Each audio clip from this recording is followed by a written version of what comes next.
according to the Apostle, Romans 7 verse 23, I see another law in my members fighting against the law of my mind. Therefore the irascible and concupiscible appetites do not obey reason. Obj.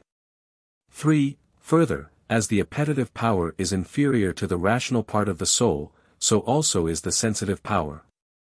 But the sensitive part of the soul does not obey reason, for we neither hear nor see just when we wish. Therefore, in like manner, neither do the powers of the sensitive appetite, the irascible and concupiscible, obey reason. On the contrary, Damascene says, De Fide Orth 2:12, that the part of the soul which is obedient and amenable to reason is divided into concupiscence and anger. I answer that, in two ways the irascible and concupiscible powers obey the higher part, in which are the intellect or reason, and the will, first, as to reason, secondly as to the will. They obey the reason in their own acts, because in other animals the sensitive appetite is naturally moved by the estimative power. For instance, a sheep, esteeming the wolf as an enemy, is afraid.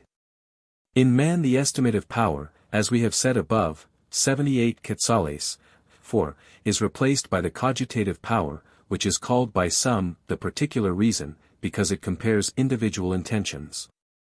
Wherefore in man the sensitive appetite is naturally moved by this particular reason. But this same particular reason is naturally guided and moved according to the universal reason, wherefore in syllogistic matters particular conclusions are drawn from universal propositions. Therefore it is clear that the universal reason directs the sensitive appetite, which is divided into concupiscible and irascible, and this appetite obeys it. But because to draw particular conclusions from universal principles is not the work of the intellect, as such, but of the reason, hence it is that the irascible and concupiscible are said to obey the reason rather than to obey the intellect. Anyone can experience this in himself, for by applying certain universal considerations, anger or fear or the like may be modified or excited. To the will also is the sensitive appetite subject in execution, which is accomplished by the motive power. For in other animals movement follows at once the concupiscible and irascible appetites. For instance, the sheep, fearing the wolf, flees at once, because it has no superior counteracting appetite. On the contrary, man is not moved at once, according to the irascible and concupiscible appetites, but he awaits the command of the will, which is the superior appetite. For wherever there is order among a number of motive powers, the second only moves by virtue of the first, wherefore the lower appetite is not sufficient to cause movement, unless the higher appetite consents. And this is what the philosopher says, De Anima 3:11, that the higher appetite moves the lower appetite, as the higher sphere moves the lower. In this way, therefore, the irascible and concupiscible are subject to reason. Reply Obj. 1. Sensuality is signified by the serpent, in what is proper to it as a sensitive power. But the irascible and concupiscible powers denominate the sensitive appetite rather on the part of the act, to which they are led by the reason, as we have said. Reply Obj. 2. As the philosopher says, Polit. We observe in an animal a despotic and a politic principle, for the soul dominates the body by a despotic power, but the intellect dominates the appetite by a politic and royal power. For a power is called despotic whereby a man rules his slaves, who have not the right to resist in any way the orders of the one that commands them, since they have nothing of their own. But that power is called politic and royal by which a man rules over free subjects, who, though subject to the government of the ruler, have nevertheless something of their own, by reason of which they can resist the orders of him who commands. And so, the soul is said to rule the body by a despotic power, because the members of the body cannot in any way resist the sway of the soul, but at the soul's command both hand and foot, and whatever member is naturally moved by voluntary movement, are moved at once. But the intellect or reason is said to rule the irascible and concupiscible by a politic power, because the sensitive appetite has something of its own, by virtue whereof it can resist the commands of reason. For the sensitive appetite is naturally moved, not only by the estimative power in other animals, and in man by the cogitative power which the universal reason guides, but also by the imagination and sense.